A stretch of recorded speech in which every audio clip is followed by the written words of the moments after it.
Seigneur soit avec vous. Et avec votre esprit. Évangile de Jésus-Christ selon saint Luc. Gloire à toi, Seigneur. En ce temps-là, Jésus se rendit dans une ville appelée Naïm. Ses disciples faisaient route avec lui, ainsi qu'une grande foule. Il arriva près de la porte de la ville, au moment où l'on emportait un mort pour l'enterrer. C'était un fils unique de sa mère, et sa mère était veuve. Une foule importante de la ville accompagnait cette femme. Voyant celle-ci, le Seigneur fut saisi de compassion pour elle et lui dit : « Ne pleure pas. » Il s'approcha et toucha le cercueil. Les porteurs s'arrêtèrent et Jésus dit : « Jeune homme, je te l'ordonne, lève-toi. » Alors le mort se redressa et se mit à parler. Et Jésus le rendit à sa mère. La crainte s'empara de tous, et ils rendaient gloire à Dieu en disant : « Un grand prophète s'est élevé parmi nous, et Dieu a visité son peuple. » Et cette parole sur Jésus se répandit dans la Judée entière et dans toute la région. Acclamons la parole de Dieu. Louange à toi, Seigneur Jésus. Chers frères et sœurs, nous suivons un Dieu qui est compassion, qui est miséricorde. Et chaque jour, il ne cesse de nous le montrer, de nous le prouver, qu'il n'est pas un Dieu lointain, mais surtout un Dieu proche de son peuple, un Dieu qui marche avec son peuple. Jésus, dans l'évangile que nous venons d'écouter, a eu compassion. Et il ne fait pas un long discours. Il ne demande pas, il ne laisse pas qu'on lui demande premièrement de l'aide. Sinon, il s'approche volontiers.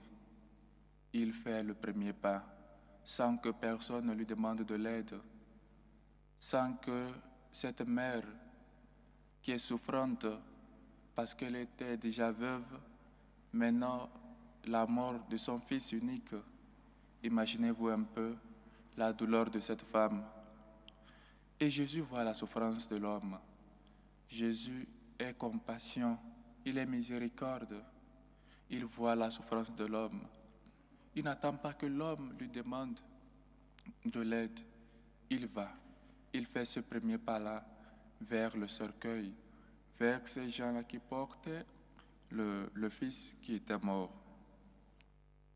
Beaucoup de fois, nous rencontrons Jésus dans nos moments de souffrance, dans nos moments où nous peinons sur le poids du fardeau. Mais Jésus est toujours proche. Jésus n'est pas un Dieu là qui est indifférent à nos problèmes. Jésus n'est pas quelqu'un qui est avec toi quand tout va bien. On dit souvent que quand quelqu'un t'aide dans les moments de souffrance, tu n'as plus de doute sur ses intentions parce que tu réalises que c'est un vrai amour. Quand quelqu'un est toujours avec toi seulement dans les moments de joie, dans le moment de rire, dans le moment de réussite, tu as toujours cette doute-là sur ses intentions. Mais quand il est proche, il t'aide dans les moments de souffrance. Quand c'est une personne qui souffre avec toi, qui ne te laisse jamais quand tu passes par la croix, quand tu souffres, alors tu n'as plus de doute sur ses intentions parce que tu réalises que c'est un vrai amour. Et c'est ce que Jésus veut nous faire comprendre. Il est avec nous quand nous souffrons, quand nous passons des moments obscurs de notre vie. Ce n'est pas un Dieu lointain. Il nous aide à marcher. Et dans ces moments de souffrance, dans ces moments de ténèbres, il est notre lumière qui nous guide le chemin. Et lui-même, il est chemin et marche avec nous.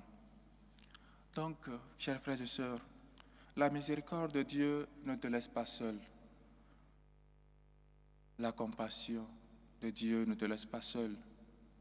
Il est toujours avec toi dans tes moments de souffrance, confiance et courage. Et un deuxième point, c'est que l'efficacité de la parole de Dieu. Jésus ne fait pas un long discours comme les pharisiens, soit ces gens-là qui aiment beaucoup parler. Il ne fait pas une prière, disons, entre parenthèses théologique, une prière qui est bien ordonnée, une prière de je ne sais pas quoi. Jésus,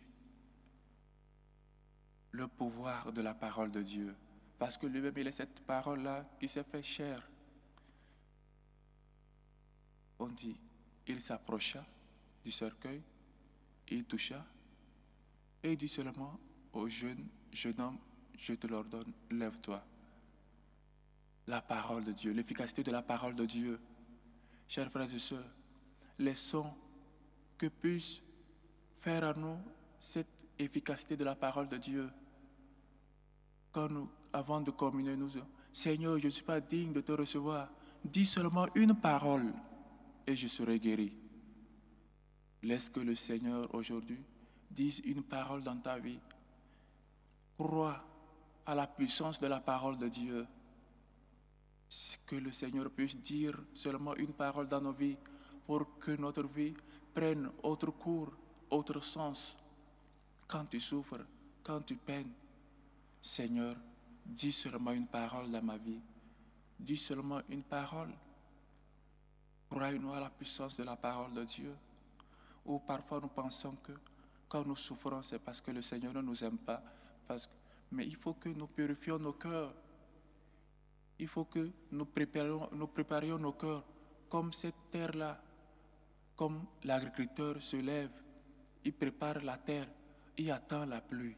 C'est comme ça que nous devons préparer notre cœur et attendre la grâce de Dieu. Quand le Seigneur dit un mot dans notre vie, alors le cours de notre vie change. Il faut préparer nos cœurs comme on prépare la terre pour attendre la pluie.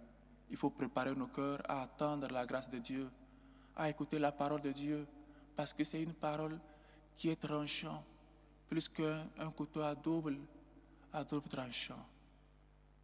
Chers frères et sœurs,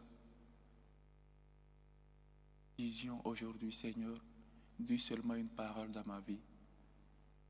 Je ne suis pas digne de te recevoir. Dis seulement une parole et je serai guéri.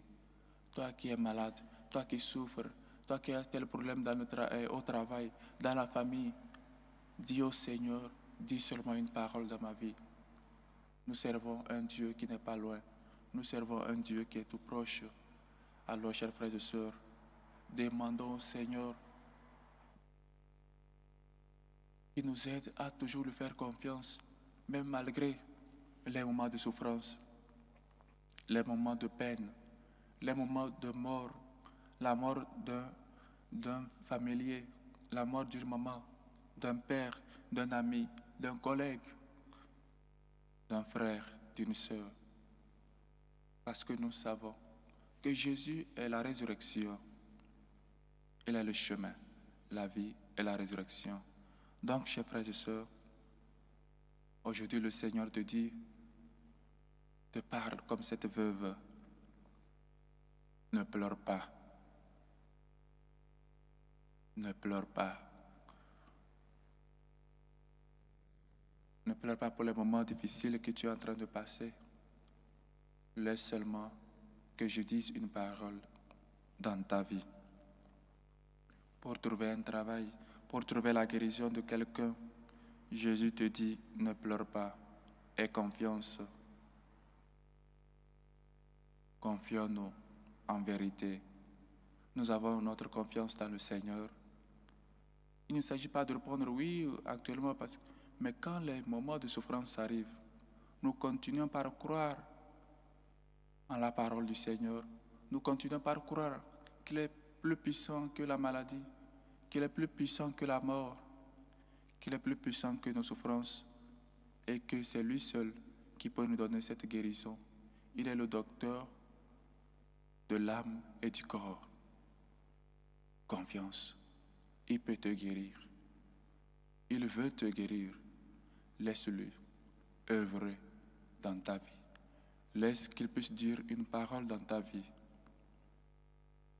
Que le Seigneur nous aide et sa miséricorde nous réconforte et que nous ne manquons jamais l'intercession des saints, surtout de ces martyrs qu'aujourd'hui nous célébrons. Loué soit Jésus-Christ. À jamais.